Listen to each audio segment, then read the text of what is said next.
Na semana passada nós iniciamos a nossa mensagem, ou a nossa série de mensagens a respeito de como seremos quando essa crise acabar.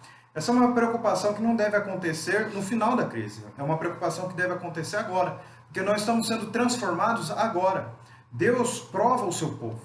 O diabo tenta para nos fazer piores, para extrair o que há de pior em nós. E Deus faz o quê? Ele nos prova para nos fazer melhores. Nós vimos na semana passada que ele nos faz isso ensinando-nos na prova. Ele nos ensina enquanto somos provados. A prova é a escola com que o Senhor, ou na qual o Senhor ministra como professor para nós, para que possamos aprender algumas coisas. Nós aprendemos coisas a respeito de nós mesmos, porque na crise nós aprendemos aquilo que está no nosso coração. Por isso nós estamos baseando a nossa mensagem e queremos ler com bastante atenção. Gostaria que você nos acompanhasse de sua casa. Deuteronômio capítulo 8, versículos de 1 até o versículo 9. Cuidareis de cumprir todos os mandamentos que hoje vos ordeno, para que vivais e vos multipliqueis e entreis e possuais a terra que o Senhor prometeu sob juramento a vossos pais. Recordar-te-ás de todo o caminho pelo qual o Senhor teu Deus te guiou no deserto estes 40 anos, para te humilhar, para te provar, para saber o que estava no teu coração, se guardarias ou não seus mandamentos. Ele te humilhou e te deixou ter fome, e te sustentou com maná que tu não conhecias, nem teus pais o conheciam, para te dar a entender que não só de pão viverá o homem, mas de tudo que procede da boca do Senhor viverá o homem. Nunca envelheceu a tua veste sobre ti, suas roupas, nem se inchou o teu pé nestes 40 anos. Sabe, pois, no teu coração que como um homem disciplina seu filho, assim te disciplina o Senhor teu Deus. Guarda os mandamentos do Senhor teu Deus, para andares nos seus caminhos e o temeres. Porque o Senhor teu Deus te faz entrar numa boa terra, terra de ribeiros de águas, de fontes, de mananciais profundos, que saem dos vales e das montanhas. Terra de trigo e cevada, de vides, figueiras e romeiras, terra de oliveiras, de azeite e mel, terra em que comerás o pão sem escassez e nada te faltará nela. Terra cujas pedras são ferro, de cujos montes cavarás o cobre. Comerás e te fartarás, e louvarás o Senhor teu Deus pela boa terra que te deu. Amém. Nós fizemos aqui uma comparação. O diabo não aparece nesse texto, nós sabemos. É simplesmente porque boa parte de nós confunde tentação com provação. Tentação é quando o diabo vai tirar de nós o que é pior. É a sua tentativa, é a sua busca, é o que ele deseja. Provação é quando Deus está nos fazendo melhores. E Deus estava fazendo o povo dele melhor nesse texto, e Deus está nos fazendo melhor nesta crise. Primeiro você precisa pensar como povo de Deus. Normalmente nós nos perguntamos, o que Deus está fazendo na minha vida? E isto em parte tem todo sentido. Agora a grande questão é que Deus não veio salvar um indivíduo, ele veio salvar um povo, ele veio constituir a sua igreja. Nós encontramos em Mateus capítulo 1 que o seu nome seria Jesus, porque ele salvaria o seu povo dos pecados dele. Nós encontramos também no final da carta de Paulo aos Efésios, que ele está preparando a igreja do Senhor, a sua esposa, para ser apresentada a si mesma, pura e sem mácula. A sua esposa, a igreja. A preocupação do Senhor é com o coletivo, com a coletividade dos seus servos, dos crentes. Às vezes a gente pensa só, se eu ficar triste, Deus não está cumprindo os seus propósitos em mim. A gente precisa pensar um pouco mais além do nosso próprio umbigo. Nós precisamos pensar um pouco mais no outro, no próximo e na igreja do Senhor. Nós vimos que Deus nos prova para nos fazer melhores, nos ensinando. Mas, em segundo lugar, ele faz isso também cuidando das nossas necessidades durante a prova. No versículo 3 e versículo 4 diz: Ele te humilhou e te deixou ter fome e te sustentou com maná que tu não conhecias, nem teus pais, para te dar a entender que nem só de pão viverá o homem, mas de tudo que procede da boca de Deus viverá o homem. Nunca envelheceu a tua veste, a tua roupa. sobre ti, nem se incharam os teus pés, nem se inchou o teu pé nestes 40 anos. 40 anos o povo andado e ninguém ficou com o pé inchado. É isso mesmo? É. E a roupa? Não tinha supermercado, não tinha shopping. Ia fazer como? O Senhor não fabricou a roupa, mas o Senhor preservou a roupa deles durante esses 40 anos de caminhada. Na crise, irmãos, nós reconhecemos primeiro o que é a nossa real necessidade. Quando está tudo bem, a gente fala que a gente precisa ou que a gente necessita de algo, que na verdade não é uma necessidade, mas um desejo, uma vontade que a gente tem. E a gente fala, eu necessito de um brinquedo novo, eu necessito de uma roupa nova, eu necessito de doces melhores, eu necessito de uma comida melhor, eu necessito comer carne, mas eu necessito comer uma picanha. Aí quando nós estamos num momento como esse, a gente pensa, o que será que a gente vai comer? Será que teremos salários no próximo mês? Será que teremos remédio nas farmácias? Será que teremos arroz no supermercado? Será que teremos combustível nos postos? Será que teremos máscara? Será que teremos leitos para todos aqueles que estão enfermos e que vão ficar enfermos? Será que nós teremos em quantidade suficiente valas no cemitério para enterrar todos os que vão morrer? Aí a gente pensa se aquilo que a gente quer é realmente uma necessidade ou é simplesmente um desejo que a gente tem. Na crise, e o povo de Israel passou por uma crise profunda, e nós já descrevemos nesse texto, no sermão de domingo passado, a respeito desta crise, nós observamos que o povo de Israel aprende aqui a discernir aquilo que é realmente necessário e aquilo que realmente é um luxo. O povo ficou com saudade com cebolas, o povo ficou com saudades dos alhos que comiam no Egito. Aquilo era um desejo, mas não era uma necessidade. Necessidade é aquilo que o texto nos mostra que realmente nós temos. Na crise, nós reconhecemos qual é a nossa necessidade. Nós aprendemos algumas lições sobre necessidade e sobre crise nesse texto. Primeiro, é que nós não somos atendidos quando nós queremos, ou naquilo que nós queremos, mas naquilo que realmente nós necessitamos. Deus não tem compromisso em atender os nossos caprichos. Deus tem compromisso, sim, em nos guardar e nos sustentar no meio da crise. A fome não os matou, mas os humilhou. A fome serviu como uma professora para ensinar o povo de Israel sobre o que era realmente necessário, o que é realmente importante. Nesse momento de crise, a crise também está nos ensinando aquilo que é realmente importante, aquilo que é realmente necessário. Segundo lugar, às vezes a nossa necessidade não é ter a nossa fome matada.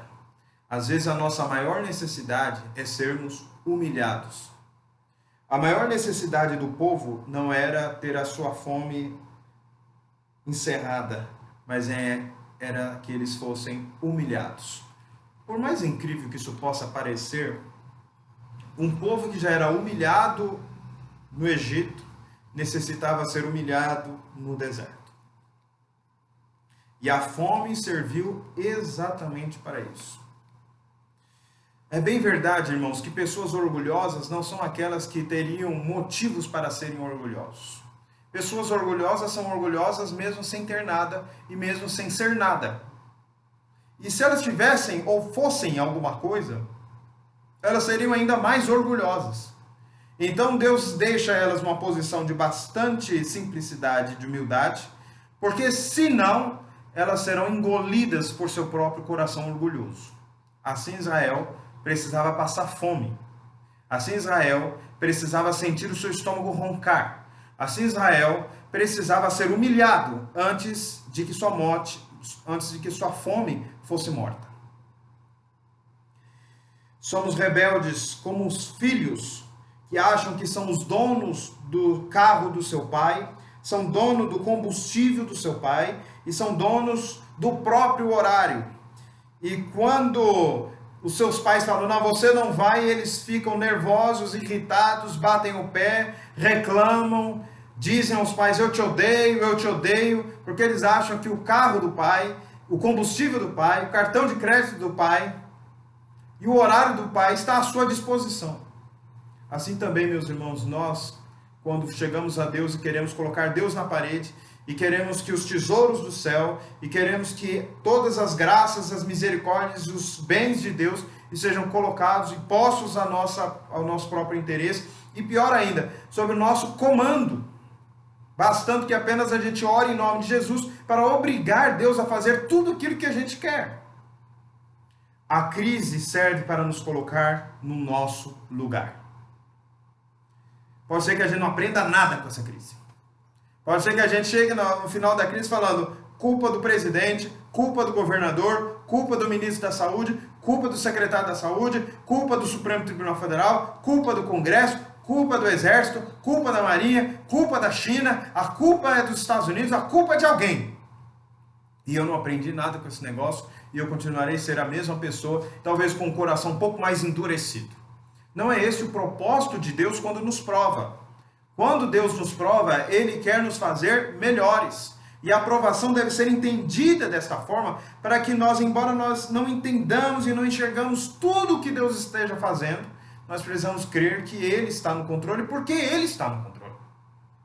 E isso serve de conforto para nós. Isto serve para nós também de uma advertência, para que a gente coloque as coisas da nossa vida no lugar que Deus quer que elas estejam. Uma outra verdade a respeito da crise e das nossas necessidades é que na crise enxergamos quem supre as nossas necessidades. Versículo 3. Ele te humilhou e te deixou ter fome e te sustentou com maná, quando a alimentação tinha acabado, quando os recursos haviam acabado, quando não haviam colheitas a serem feitas, eles tiveram que enxergar que apenas a sua alimentação vinha do céu. Aí eles lembraram que o seu sustento não vem da sua própria força, da sua própria inteligência, mas vem do Senhor. Mas vem do Senhor. Na crise, meus irmãos, nós reconhecemos que o fruto do nosso trabalho é muito importante. De fato, nós não devemos ser preguiçosos, nós devemos trabalhar com diligência, nós não podemos comer o pão da preguiça, mas nós devemos lembrar que é o Senhor que nos sustenta. Quando nós estamos dentro da nossa casa, muitos de nós estamos nessa situação, com saúde, com força para trabalhar, mas não pode trabalhar, aí nós lembramos, não é o meu trabalho que sustenta a minha casa, é Deus quem sustenta a minha casa. É o Senhor quem cuida da minha saúde. Quando nós olhamos e vemos, se todo mundo ficar doente, não haverá lugar para você no hospital, nem para mim. Nem que você pague o melhor plano de saúde. Não terá. Por quê? Porque não cabe todo mundo no hospital. Aí você se pergunta, da onde virá a tua saúde? E da onde ela tem vindo? Até hoje. Ela vem do Senhor. É Deus que nos sustenta, seja derramando o maná sobre as nossas vidas, seja derramando a chuva para que tenhamos colheitas. Seja permitindo que tenhamos as estradas livres, os caminhões liberados, as linhas de trem liberadas, os navios trabalhando para que a soja saia do Brasil e alimente todos os lugares para onde ela vai. Ou para que a carne vá para lugares distantes e chegue também na nossa mesa. É Deus que faz com que todas essas coisas aconteçam. Por isso o salmista diz que se o Senhor não vigiar a casa, não guardar a casa, em vão vigia a sentinela. Inútil será levantar de madrugada e trabalhar cedo, plantar e colher, porque a nossa mesa é sustentada pelo próprio Deus. Na crise nós aprendemos isso, porque na crise nós perguntamos, agora só pode vir uma solução do céu, só pode vir uma solução de Deus. Aí a gente para, engole o nosso orgulho, que somos fortes, que somos inteligentes, que somos saudáveis, que temos a melhor formação, e aí a gente pensa, e agora? Só para você ter uma ideia, até jogador de futebol milionário está perdendo salário, está tendo salário cortado, está sendo demitido. Já pensou numa coisa dessa? Até eles estão passando por isso. Ou seja, qualquer um pode passar, qualquer um. Servidor público, agente político, empresário, empregado, dona de casa, todos nós temos o nosso sustento das mãos de Deus. Na crise nós enxergamos quem supre as nossas necessidades. Na crise Israel não tinha ninguém mais para falar, a não ser para o próprio Deus. Mas na crise também nós aprendemos que o que nós necessitamos é ouvir Deus falar.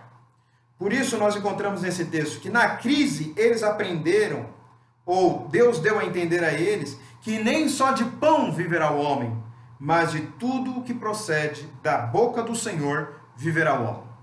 Aqui não é algo que vem da boca do Senhor, ou parte daquilo que vem da boca do Senhor, mas tudo que procede da boca do Senhor serve de alimento para a nossa alma. Na crise é o momento de ouvir Deus falar conosco. A crise é um momento que nós paramos para ouvir, quando nós estamos apenas e tão preocupados em falar. Mas com o advento do WhatsApp, celular, está todo mundo falando, ninguém ouve.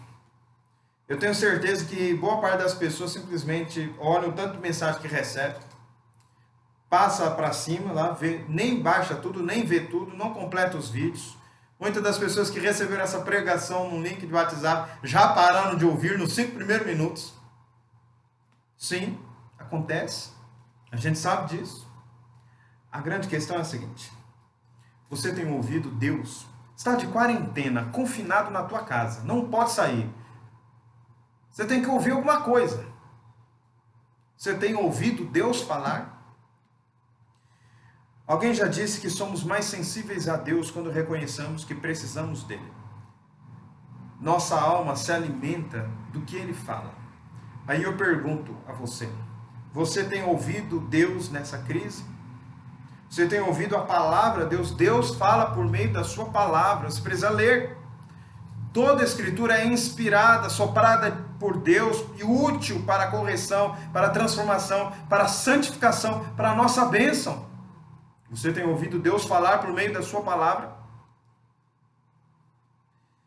Pelo número de mensagens que eu vejo que as pessoas compartilham comigo, estamos alimentando a nossa alma com política, com notícias, com descobertas científicas, com murmuração, com fake news, mas nós não estamos lendo a palavra.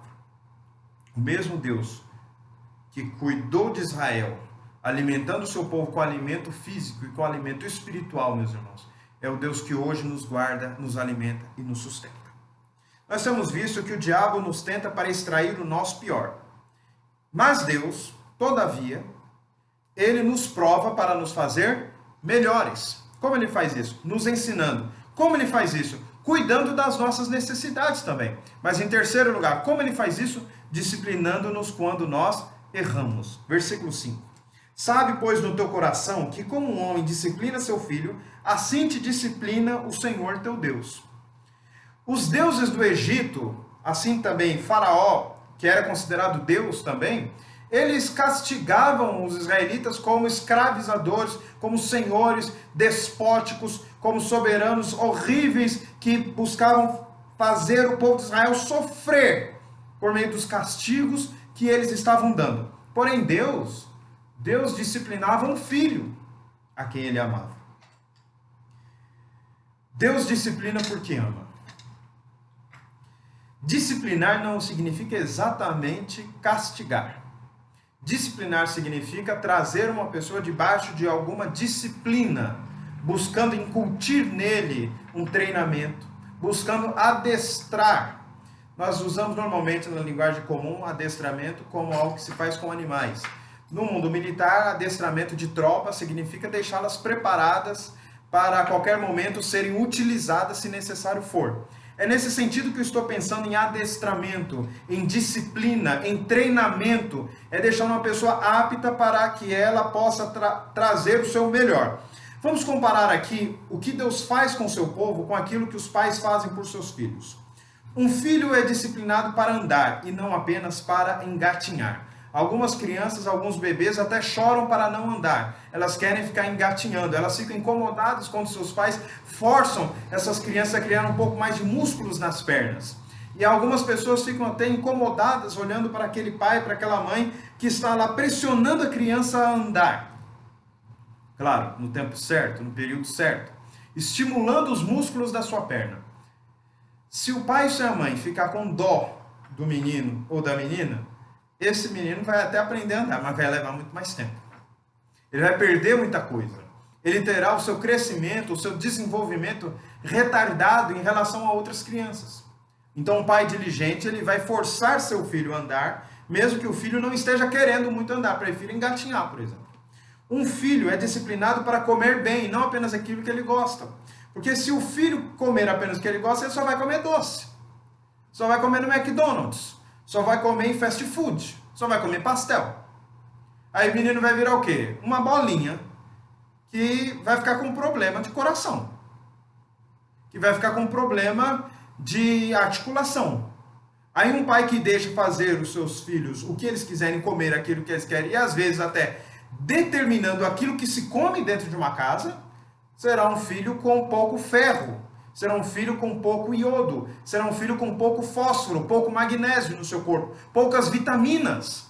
Um pai que ama seu filho, ele disciplina seu filho para que ele coma verdura, proteínas.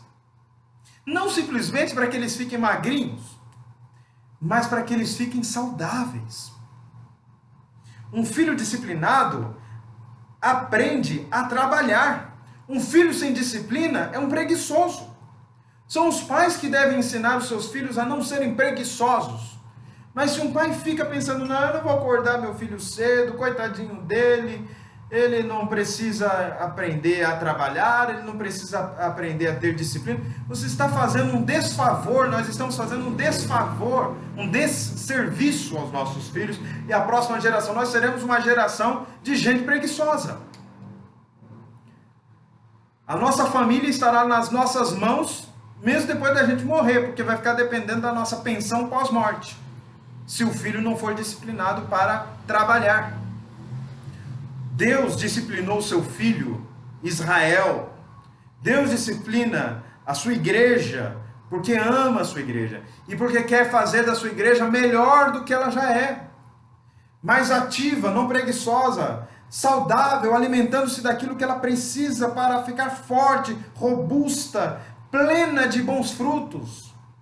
E isso acontece quando? No meio da disciplina, da luta, do treinamento, quando os músculos da nossa alma são fortalecidos, quando os ossos do nosso espírito se tornam mais robustos e prontos, não apenas para andar, nem apenas para engatinhar, mas para correr.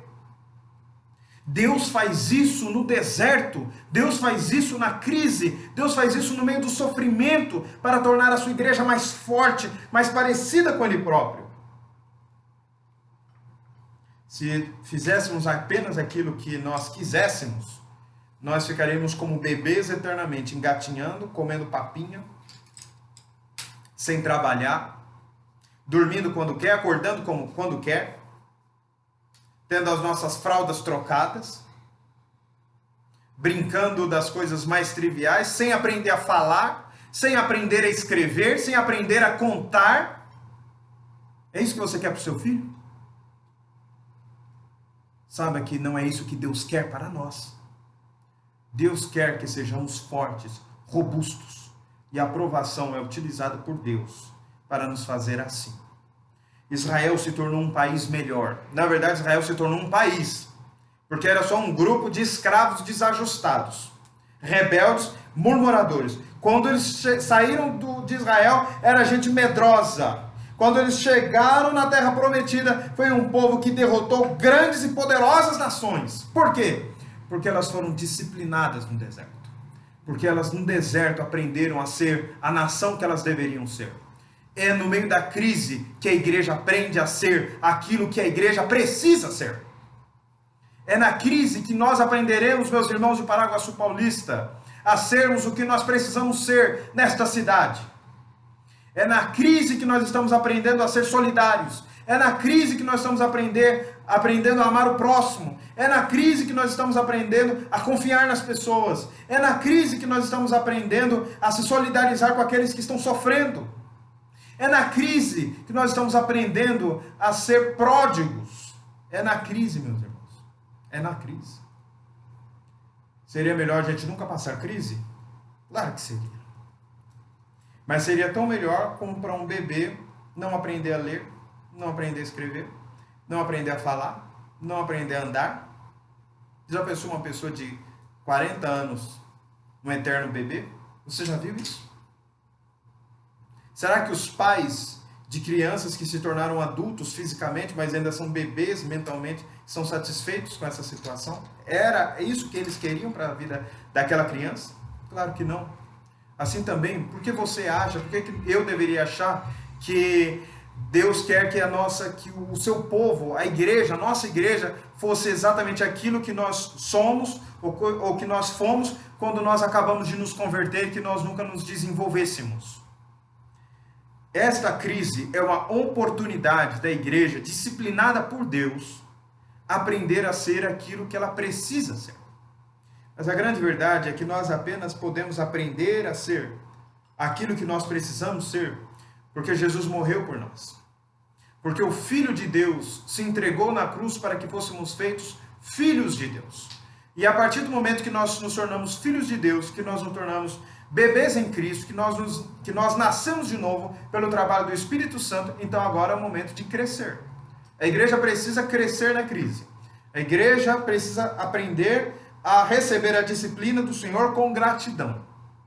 E sendo disciplinada, a caminhar, a andar e não apenas engatinhar, a correr e não apenas andar.